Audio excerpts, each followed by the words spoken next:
সেইকেইটা কলে গ'ল যিকেইটা চুটমানি অসমীয়া কয় চুটমানি মিয়া বুলি কয় সেইকেইটা কলে গ'ল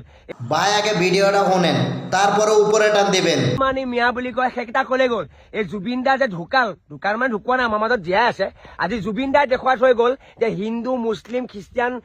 যিমান আছে চব এজনেই ভগৱান এজনেই মানুহ খালি নামবিলাক বেলেগ বেলেগ আপোনালোকে বুজিছেতো এই কেইদিনমানৰ কাৰণে টপটপাই চিঞৰি লাভ নাই পৃথিৱীত নিবলগীয়া বস্তু একো নাই খালি জুবিন দাই কয় না খালি শ্মশানত সেই বাঁহকেইডালহে লগত লৈ যায় কাঠকেইডালৰ বাদে আৰু একো নিবলৈ নোৱাৰে কিন্তু আমাৰ ইয়াত কি চলি আছে উচ্ছেদ লৈ পেলাই ইয়াত হিন্দু বাংলাদেশী মিয়া আল বাল এইবিলাক চলি আছে কিয় আজি জুবিন দা ঢুকোৱাৰ লগে লগে আজি কিয় মুছলমানখিনি আজি অসমীয়া মানুহৰ লগত গুচি আহিলে তেওঁলোকে কিছুমান বুজি পায় যিকেইটা বাংলাদেশী অৰিজিনেল সেইকেইটাৰ কথা মই ক'বলৈ যোৱা নাই যিখিনি থলুৱা মুছলিম মানুহ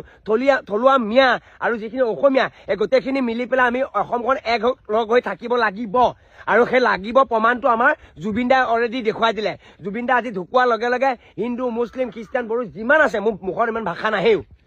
গোটেইখিনিয়ে অলৰেডি প্ৰমাণ কৰি দেখুৱাই দিলে যে মানুহেই খালি ঈশ্বৰক কিছুমানে আল্লাহ কয় কিছুমানে ভগৱান কয় কিছুমানে অনেক কিবা কিবি কয় কিন্তু আমাৰ মাজত সেই বিভেদটো কোনে কৰি দিলে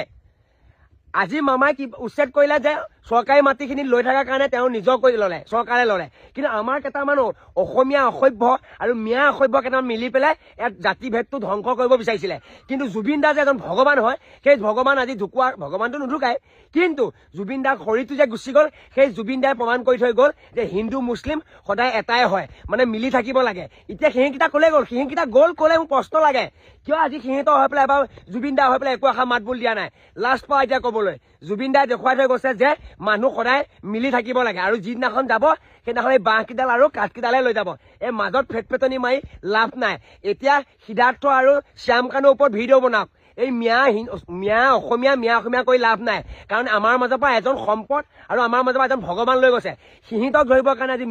হিন্দু মুছলিম যদি এক হয় নহয় তেতিয়াহ'লে সেই অসভ্যকেইটা কেতিয়াও খাই যাব নোৱাৰে